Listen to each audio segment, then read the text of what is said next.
¿Sabías que a Nezahualcóyotl no deberíamos llamarlo el rey poeta? Aquí te explicamos por qué.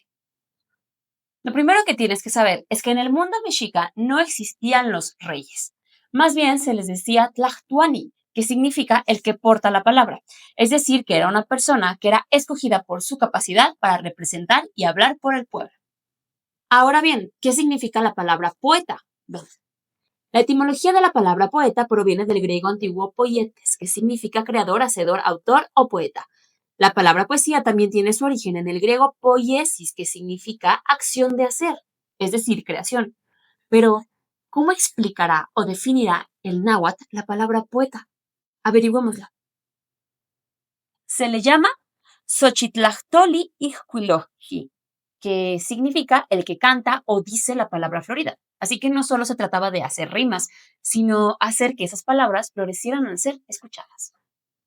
Así que la próxima vez que te digan que Nezahualcóyotl era el rey poeta, recuérdales que era más que eso.